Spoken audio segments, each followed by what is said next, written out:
¿Se la darán? Bienvenido. Muchas gracias. Gracias.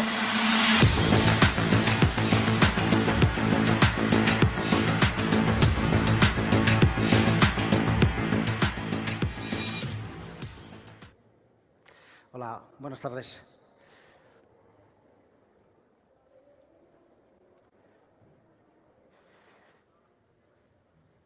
Vale.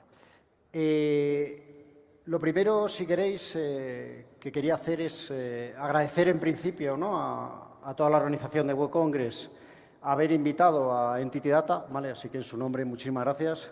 Por supuesto, muchísimas gracias a todos por estar en esta conferencia. Y si queréis, os quería pedir 2 minutos, porque me imagino que muchos de vosotros no conocéis la compañía y, bueno, pues para hacer una breve presentación. Entity Data es una compañía global, es una compañía que está presente en muchos países del mundo, pertenece a un grupo pues, relativamente importante, se llama Entity Data Group. Y como Entity Data, bueno, pues ahí tenéis las cifras, somos más o menos aproximadamente unos 140.000 profesionales a lo largo de 50 países del mundo y ocupamos, ¿no?, o tenemos el honor de estar como la sexta TI internacionalmente. Yo pertenezco dentro de Entity Data a la organización de Entity Data Europe and LATAM, que más o menos, para que os hagáis una idea, somos unos 40.000 personas en los principales países, ¿no?, de Europa y Latinoamérica. Soy el responsable de los canales digitales a nivel América, es un rol que acabo de cambiar hace muy poquito. Y más o menos, pues para que conozcáis a lo que nos dedicamos, y solo en una sola slide, hacemos un poco el end-to-end de la consultoría, ¿vale? Somos una compañía que es capaz de llevar un poco desde la consultoría más estratégica de negocio a cómo las compañías tienen que hacer esa transformación digital. Luego, evidentemente, parte de nuestra especialización, y de hecho era el rol que yo ocupaba antes en la oficina de Entity Data Perú, es el llevar esas últimas tecnologías a la realidad de nuestros clientes, el operar esos grandes proyectos, esos grandes servicios.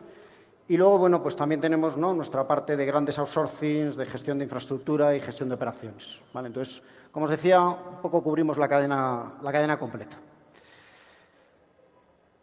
Hoy queríamos hablar de cómo es la tecnología y cómo lo utilizamos como la palanca de innovación, ¿no?, para desarrollar nuevos modelos de negocio. He dividido la presentación en 3 partes. Una parte que, lógicamente, va más un poco de tendencia, seguramente todos somos conscientes de cuáles son, pero creo que es bueno, ¿no?, ponernos en ese contexto. Y luego, cómo las tecnologías, y bueno, pues como al final hay un tiempo limitado, había que escoger algunas, entonces he escogido las que creo que pueden ser más relevantes, cómo esas tecnologías van a avanzar, ¿no?, y nos van a ayudar en las compañías a seguir innovando en nuestra relación con los clientes. Además, veréis que vamos a hablar de cosas de futuro, pero cuando hablemos de estas tecnologías, vamos a ver que son tecnologías con las que ya estamos trabajando, ¿no?, y os intentaré a lo mejor ilustrar, ¿no?, algunos de los casos de uso que estamos haciendo. Y por último, bueno, me gustaría cerrar la presentación con un planteamiento, ¿no?, el planteamiento, si queréis, muy simple, ¿no?, muy breve, de cómo afrontamos, ¿no?, de cómo afrontar todos estos retos. Entonces, si empezamos un poco con la tendencia, ¿no?, y esto yo creo que es una realidad que conocemos todos. Efectivamente, la pandemia, ¿no?, más allá de la desgracia, ¿no?, que supuso para muchísimas personas, si lo vemos desde el punto de vista del ámbito digital, lo que ha hecho es acelerar muchísimo, ¿no?, esa presencia del mundo digital en nuestras vidas, ¿vale? Aquí hay cuatro datos, ¿vale?, más o menos significativos.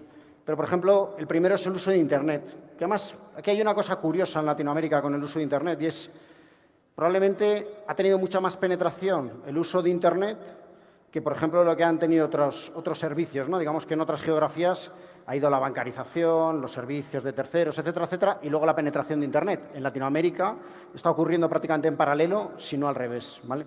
Se puede decir que prácticamente el 80%, ¿no?, de las personas en Latinoamérica son usuarios habituales de Internet, ¿vale? Algo que ha cambiado mucho, y yo creo que todos lo habremos visto reflejados, yo personalmente, por ejemplo, pues en mi familia, ¿no?, mis padres es verdad que no son ajenos a lo digital, pero bueno, es verdad que, por ejemplo, la parte de comprar, ¿no?, y hacer esa compra por Internet no era algo a lo que ellos estuvieran habituados. Evidentemente, bueno, pues con el tema del lockdown es algo que empezaron a hacer. De hecho, aquí hay números bien interesantes con el tema de comercio electrónico, ¿vale? Se ha convertido en algo de relacionamiento común para las diferentes compañías con sus clientes.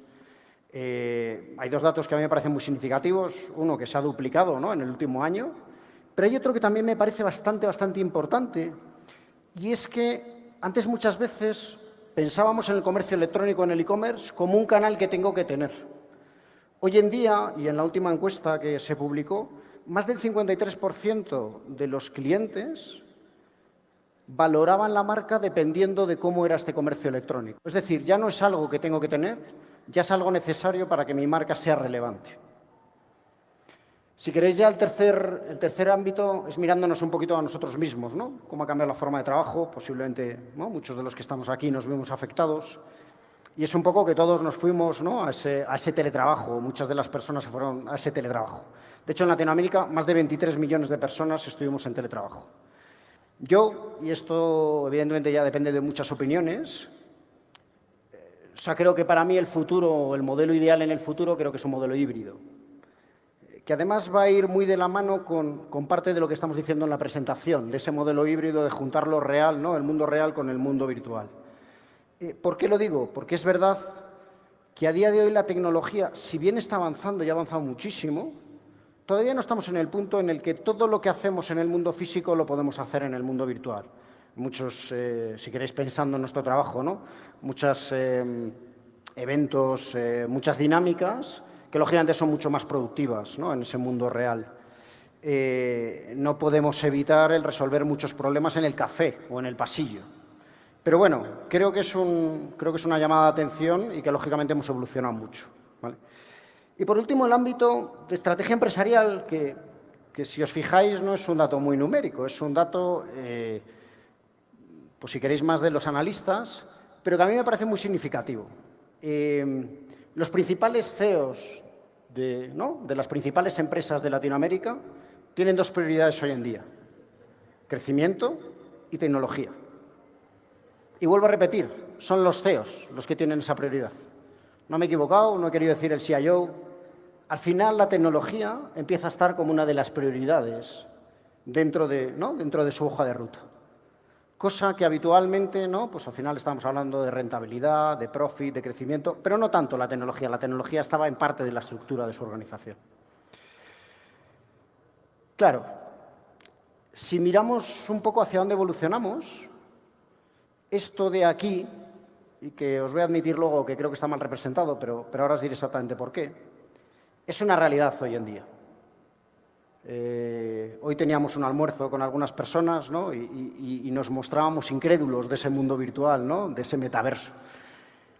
Bueno, la realidad es que ya hay empresas aprovechándose de ese negocio, ya hay clientes nuestros viviendo esa realidad y cada vez habrá más.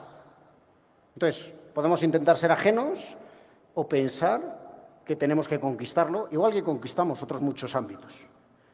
¿Por qué os decía que realmente no está del todo bien pintado? Pues porque no va a haber un digital world, va a haber muchos. Y si queréis, a mí este dibujo me parece muy representativo porque creo que representa muy bien lo que ya está ocurriendo. En el mundo real, nosotros tenemos el mundo monetario de las finanzas, de comprar cosas, ¿no?, que lógicamente, pues en el mundo capitalista que llevamos hoy en día, nos mueve la aguja. En el mundo virtual ya existe desde hace un tiempo.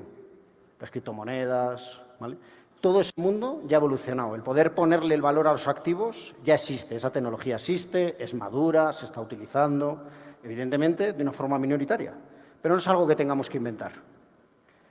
Podríamos pensar que las cosas son fáciles de digitalizar. De hecho, ya llevamos un tiempo hablando de digital twins. Por ejemplo, la industria tiene bastante más experiencia. ¿Por qué? Porque a ellos les cuesta mucho dinero experimentar en el mundo físico. Eso es muy caro. Si yo quiero cambiar una cadena logística para ver cómo va a funcionar y quiero valorarlo, evidentemente el cambio es eminentemente mucho más caro que digitalizarla y testear realmente cómo va a funcionar mejor. Y lo último que todo el mundo pensaría que no va a ocurrir es, bueno, algo que no vamos a digitalizar nunca son los humanos. porque, bueno, todos los humanos, ¿no? Es difícilmente que nos convirtamos en unos y ceros. Bueno, la realidad es que los digital humans ya están, ¿no?, en diferentes ámbitos. De hecho, estoy seguro que todos vosotros habéis visto algo que a mí me parece muy impresionante, creo que se llama Sofía, ¿no?, el humanoide, que ya no es solo que tenga las capacidades del asistente virtual, ¿no?, en cuanto a que yo puedo mantener una conversación con una persona, sino que ya empiezo a saber gesticular. Ya puedo sentir pena. Tiene muchísimos actuadores, ¿no?, en la zona de la cabeza para, lógicamente, poder expresar este tipo de cosas. Todos nosotros vamos a tener un avatar en el mundo virtual, seguro. De hecho, seguramente tengamos uno y varios, ¿no? Lo mismo que nos pasa con el correo electrónico. Tendremos el que utilizamos, ¿no?, en el ámbito profesional y alguno que utilizaremos pues, cuando estemos en ocio o cuando no queramos que el resto del mundo sepa lo que estamos haciendo. Entonces, esto va a ser una realidad. Y claro, nuestras compañías tienen que estar y ser parte de esa realidad para ganar dinero, porque si la economía se va a mover hacia allá, lógicamente tenemos que aprovecharlo. Y esta es otra realidad, que hoy la tecnología se mueve mucho más rápido que incluso la investigación.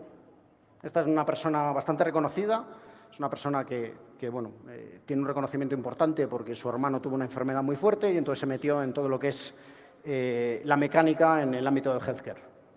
Pero es una realidad, ya cada vez menos distinguimos entre lo que es el I+D y la aplicación de la tecnología en las compañías. Entonces, con todo esto, lógicamente hay una serie de tendencias tecnológicas que están empezando a despuntar en nuestros negocios y podemos hacer dos cosas, ¿no? Podemos mantenernos ajenos a esas tendencias o querer ser los primeros en conseguirlo. Me he permitido el lujo de poner una fotografía, no sé si os suena. Esto es de Land Rush, esto es, no sé si es de la película de Horizonte Lejano, creo que es. Y esto es de cuando se distribuyeron las tierras en los Estados Unidos, ¿vale? Sabéis que en el periodo en el que se quitaban las tierras a los nativos, ¿no?, a la gente india. Y lo que hacían era muy curioso, que creo que representa mucho lo que va a ocurrir con este mundo virtual. Lo que hacían es, si alguien quiere tener una tierra en Estados Unidos, perfecto. Todos se ponen en esta línea, detrás de esta línea de salida, pegamos un pistoletazo y el que primero llegue se queda con la tierra. Esa fue la realidad de cómo repartieron, ¿no?, muchos millones de tierras en los Estados Unidos. Bueno, creo que ese símil es algo que va a ocurrir con el mundo virtual. Va a haber muchas empresas que el que llegue primero se va a hacer con un pedacito de tierra. Y no estoy hablando de gastarnos $5.000 en una parcela en Decentraland o el comprar cualquier ámbito de metaverso, ¿vale? Pero sí de estar ahí, de estar preparado para cuando nuestros clientes estén dispuestos a gastar, ¿no?, su dinero, sus experiencias en esos ámbitos. He querido recoger 5 tecnologías, algunas más o menos maduras. Es verdad que lo de ser maduras o no depende desde el punto de vista del que lo mires, ¿vale? A lo mejor para nosotros, una empresa tecnológica, pues, por ejemplo, cloud o asistentes conversacionales nos parecen muy maduros. Evidentemente, en otros ámbitos, pues a lo mejor no lo son tanto, ¿vale? Pero bueno, estamos hablando de cloud, asistentes conversacionales, Phygital, que por ejemplo Fabián, ¿no?, decía que lo estaban empezando a implementar. Y luego 2 ámbitos que sí que son muchísimo más innovadores y que incluso dentro de Entity Data lo consideramos así, como es Web 3.0 y Metaverso. Web 3.0 lo conoceréis más como blockchain. En el ámbito de cloud, yo creo que esto seguramente ya no lo discutís ninguno. Y en esto hay algo que yo reconozco que nos pasaba. Como os decía, yo era el responsable de Digital Technology en la operación de Perú. Y me acuerdo las conversaciones que yo tenía hace unos años con los clientes. Entonces, lo primero que íbamos a los clientes era hablándoles de Cloud First. Oye, ¿por qué no teníamos que tratar de llevar esa aplicación a la nube?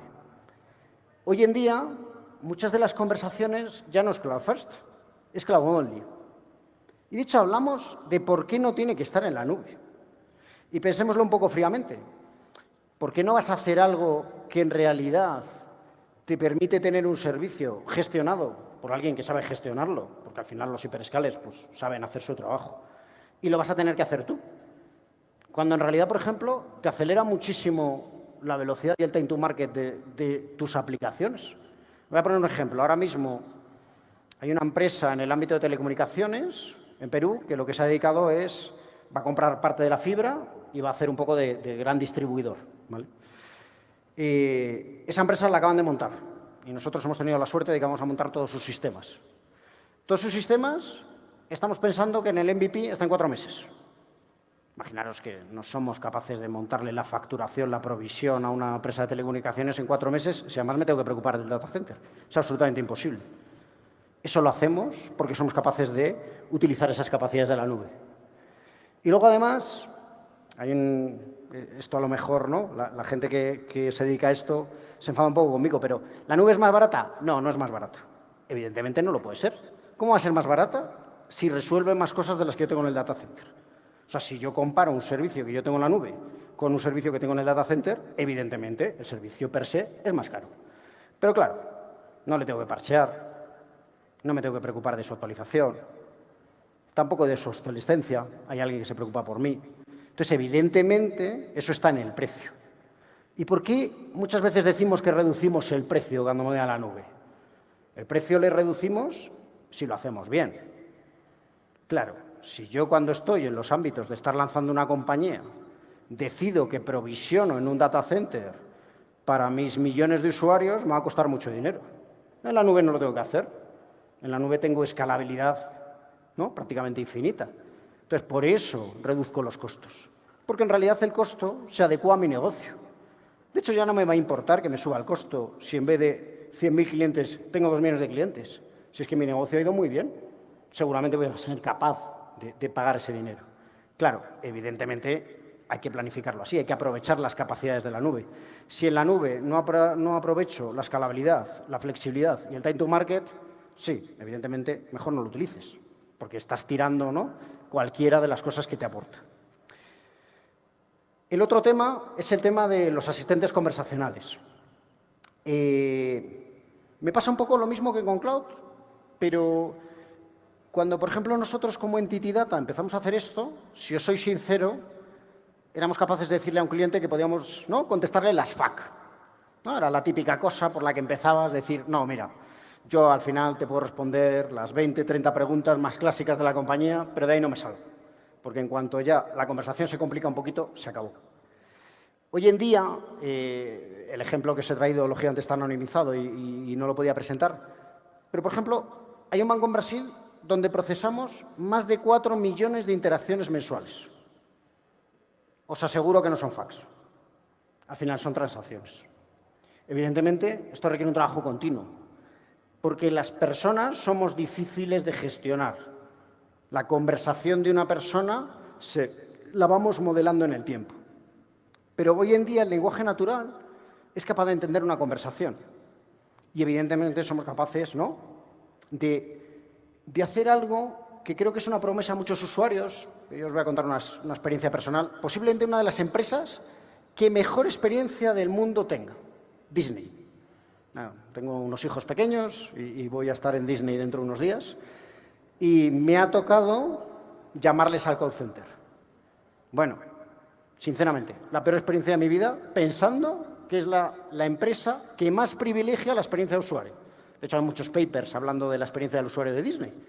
Y, de hecho, si vosotros vais a los parques de atracciones, a mí me parece espectacular. O sea, tiene una experiencia de cliente increíble.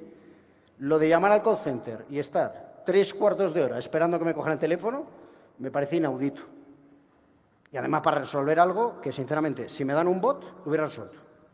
Entonces, yo como cliente no lo entiendo. Entonces, eso es lo que permiten los asistentes conversacionales. Evidentemente, si voy a tener una conversación hipercompleja porque voy a una entidad de crédito a pedirle un crédito que me voy a jugar, ¿no?, media vida para pagarlo, no se lo des al asistente. Sí, seguro que vas a tener que trabajar mucho con él, esa opción. Pero si yo lo que necesito es que me hagas el envío de la tarjeta de crédito porque he perdido el duplicado, ¿de verdad tengo que hablar con una persona para hacer eso? Y luego, a lo mejor nosotros queremos hablar con la gente. Yo os aseguro que las generaciones jóvenes no.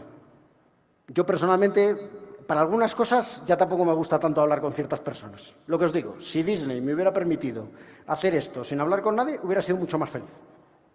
Entonces, a lo mejor es que hay gente que prefiere este tipo de canales.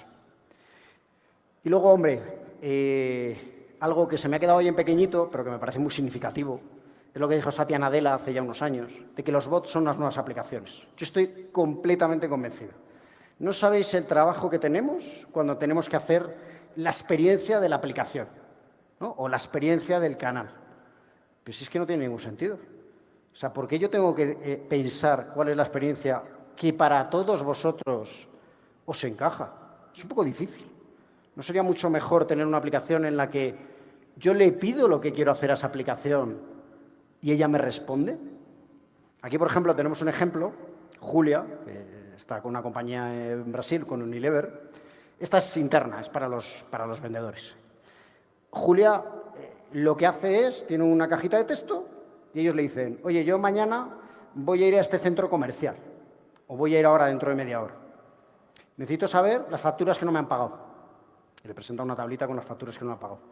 Oye, necesito saber si hemos tenido un quiebre de stock en los últimos 7 días. Pues claro, si me voy a sentar, ¿no?, con el responsable de logística, a lo mejor encima me lo encuentro calentito. Entonces, en realidad, Julia es una aplicación móvil cuya interfaz es un asistente, que es bastante más productivo. De hecho, esto no lo decimos nosotros, lo dice la gente de Unilever. Ahorra 2 horas por día a esos vendedores. Imaginaros la cantidad de dinero que significa 2 horas por día de cada uno de los vendedores. Porque claro, antes si yo iba a ir al centro comercial, primero me iba a la oficina o estaba en mi casa y miraba, uy, ¿me queda alguna factura por pagar? Uy, espera, que voy a mirar, ¿no?, si tengo un quiebre de stock, voy a ver los últimos pedidos. Ahora ya no necesito hacer eso. En camino del centro comercial se lo voy preguntando a Julia. Phygital. Lo hablaba Fabián en la sesión anterior. Y esto, al final, en toda la vuelta que estamos, y si os fijáis un poco en lo que hablábamos al principio, hemos dicho real con el mundo virtual, tienen que estar interconectados. Claro, esto está muy bien, pero solo pueden estar interconectados si conocemos al cliente y el comportamiento del cliente igual en el mundo físico que le conocemos en el mundo virtual. Pongamos un ejemplo. Yo a lo mejor, si mañana alguien viene a mi oficina y sé exactamente por qué vine y tengo las métricas y los indicadores que me permiten saber exactamente qué pasó, a lo mejor le decido lanzar una campaña de marketing. Si no sé absolutamente lo que hizo en la oficina, para mí es una caja negra lo que ocurrió allí. Entonces, Phygital resuelve este tipo de cosas. Esto que tenéis, esas imágenes que hay por aquí, son un cliente en Chile, en Bupa. Aquí sí que empezamos en la pandemia, con todo el control de aforo. Ellos pensaron, al inicio, tenía que tener un control del aforo de las personas. Y en realidad están, digamos, pinchadas, ¿no?, dentro del sistema más de 200 cámaras. Hoy en día ya no revisan un tema de aforo. Hoy lo que revisan es, por ejemplo, las zonas de calor. Es cuál es el journey que está haciendo el cliente cuando visita mis oficinas. Porque eso también es costo eficiente. Si yo resuelvo parte de los dolores que tiene ese cliente, no va a venir a las oficinas.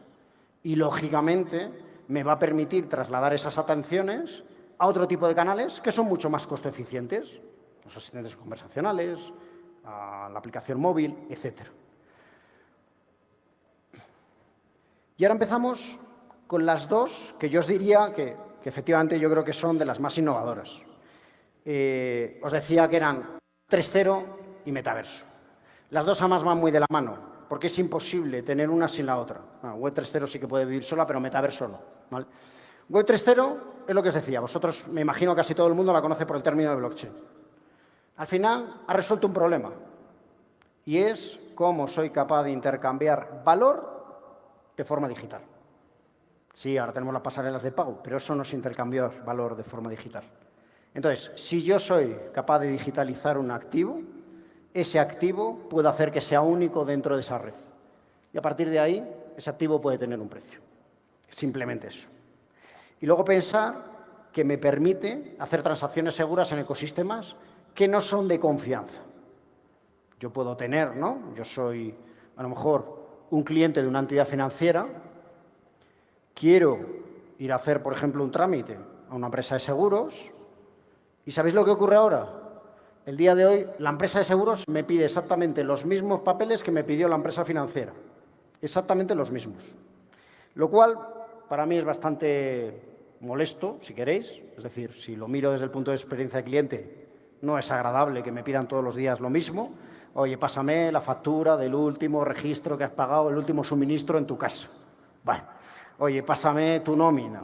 Bueno, una pregunta, ¿no podíais juntar si ya hubo una entidad financiera suficientemente creíble en el ecosistema financiero del país que realmente ha validado que yo soy un cliente válido?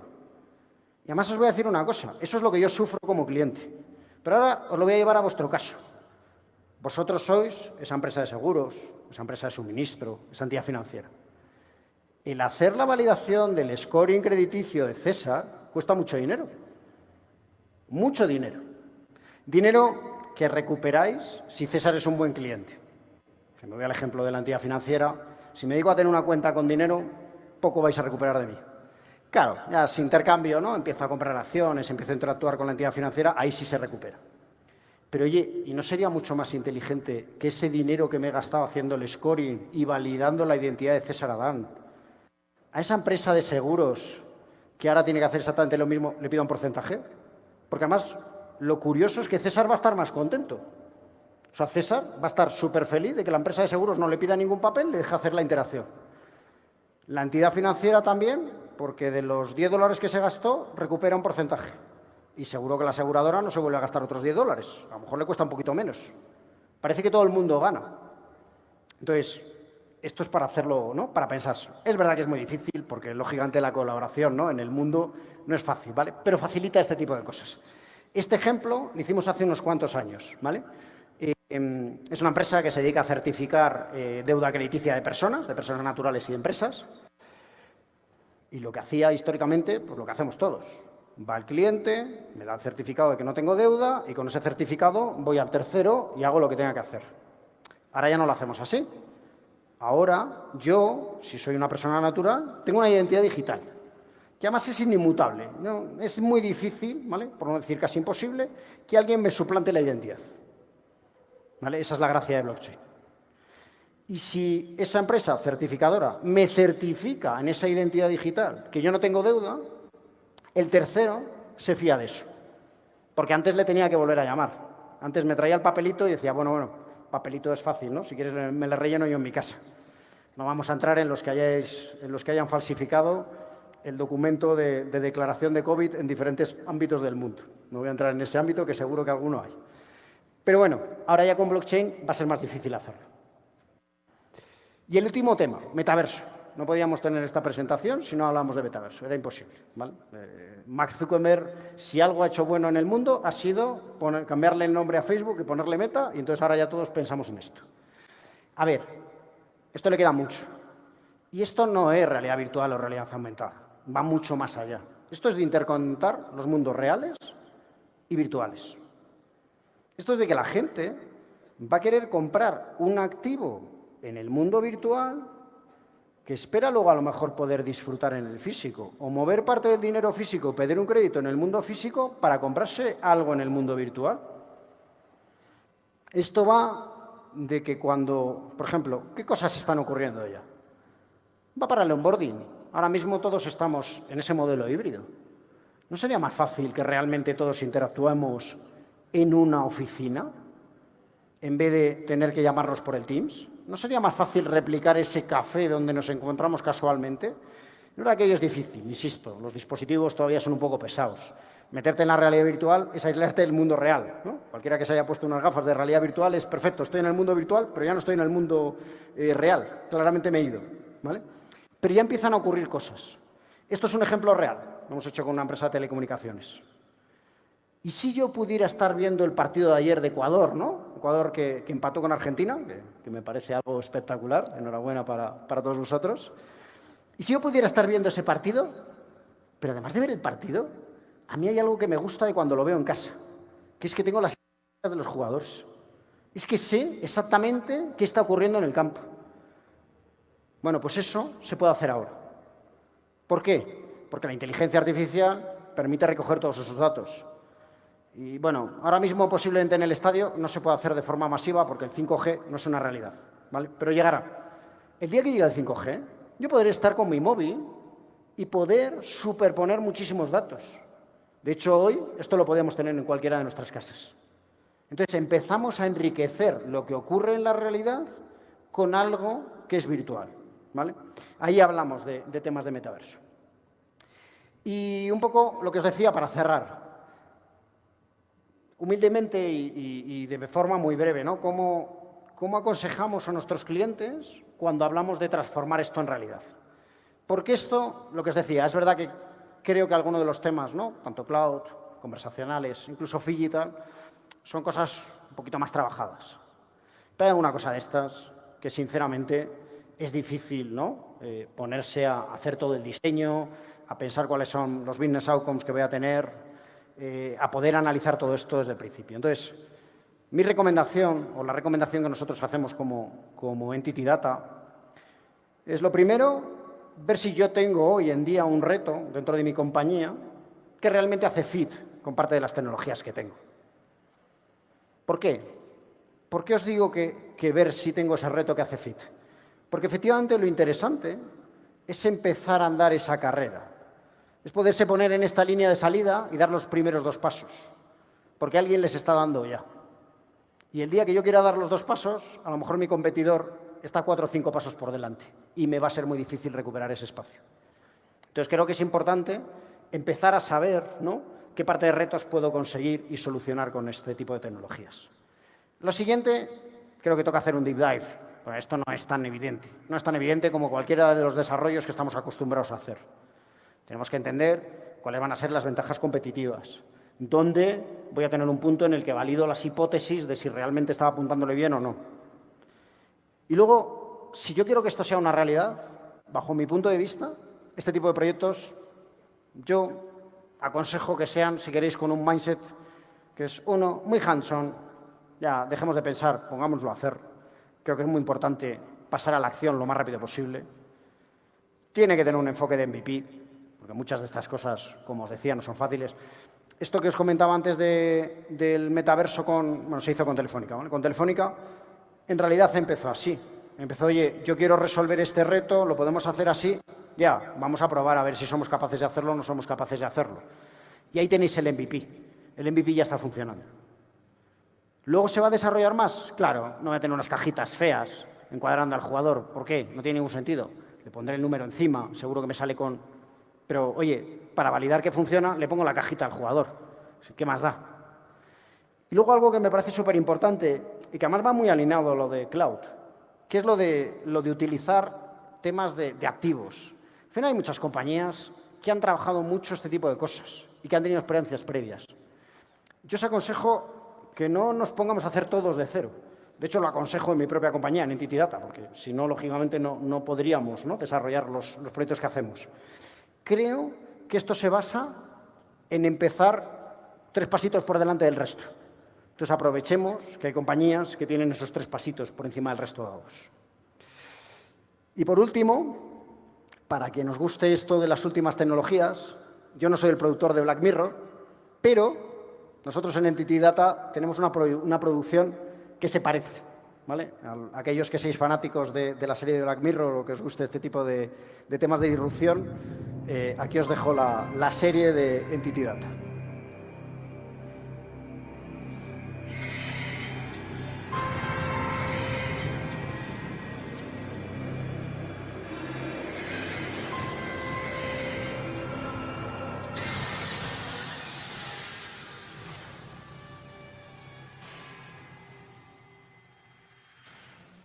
Hello, Adam. I'm Entity. What? Welcome to the present.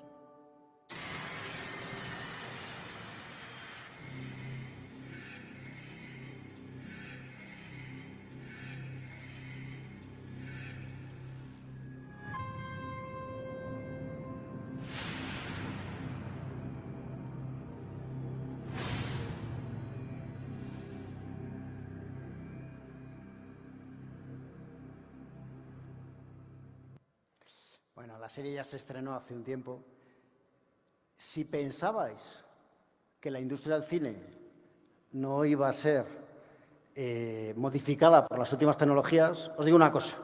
Nosotros, que claramente no sabemos hacer series de televisión, esta serie lo único real que tiene, absolutamente lo único real que tiene, son los actores. No existe nada más. El resto es fondo verde. Dentro de poco, yo os auguro que no van a ser reales ni los autores.